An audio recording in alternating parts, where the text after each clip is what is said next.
So how are you guys going in terms of, reflecting on your own teaching and your students' learning? Has COVID changed that for you Oh, so much reflection. guys? Um, yeah, a little bit. Like I've been thinking about what I've been doing a lot, obviously over the last couple months. Um, John Lochran talks about how as teachers, there's times when sometimes we tend to concentrate just on what we're doing, our teaching, the product sort of we're providing rather than the actual learning of the students. So at the end of the day, what can I do to enhance their learning? And I think that sort of, it's easy for particularly us graduate teachers to concentrate on what we're doing a lot. And, I've found that even more during this period because, I can't see what the kids are doing. I can only control what I'm doing at the moment. I can't react and make decisions on the spot anymore.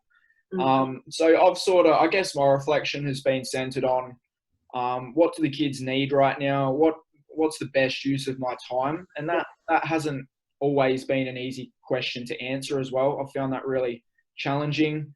I guess there's times us teachers, we know that, sometimes we can spend 2 hours preparing for a particular lesson and it could, turn out crap. And then other times, we might come up with an idea on the way to class and it could be brilliant, so our use of time, it's not, lots of time spent preparing doesn't always correlate with success.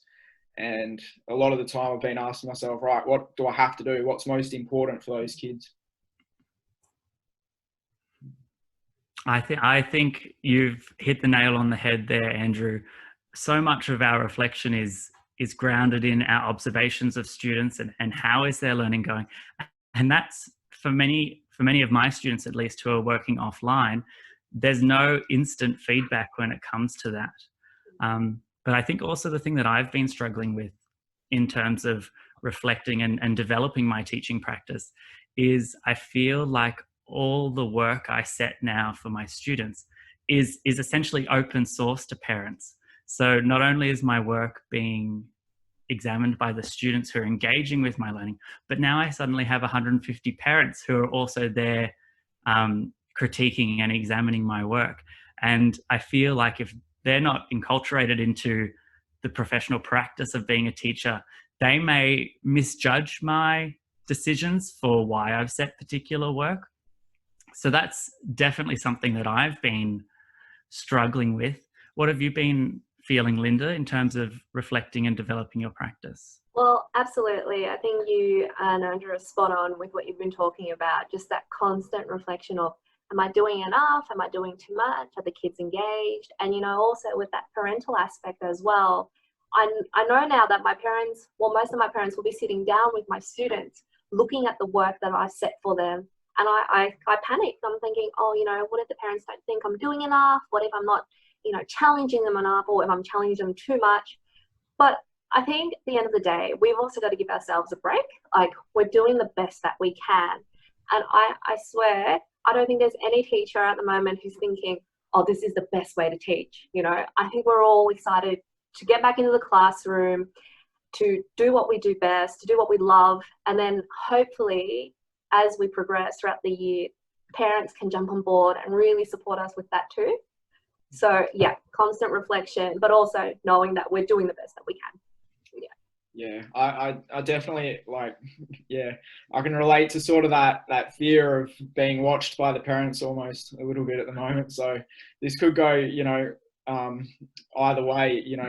I think parents are appreciating what we're doing more because they're seeing the challenges that their son or daughter is facing, and they're struggling to teach them stuff. But at the same time, they could also be very much critiquing what we're doing.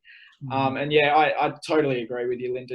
We're doing the best we can at the moment. I don't think any of us are really fully satisfied with what we're doing at the moment. I haven't spoken to a single teacher that's like, yep, I've nailed it. It's all hunky-dory, perfect. I think we've all got regrets. We're all feeling probably as though we're not doing enough. particularly for, I sort of, like with the stronger students, I feel like they're, you know, the teaching for them, it's been okay.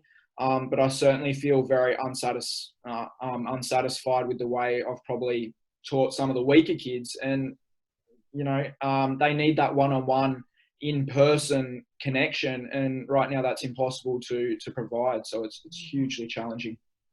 I think you've both framed that really beautifully. And I know I found myself sort of going down into a loop, like scrolling through Facebook, because there's so many different companies now that are making all their learning platforms, all their resources and everything free, which is wonderful because we have access to this, but it's almost a case of there's too much. I don't know which learning system is the best to be using.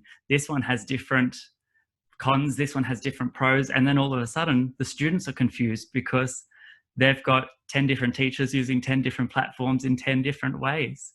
So I guess we're just trying to do our best to adapt to the situation.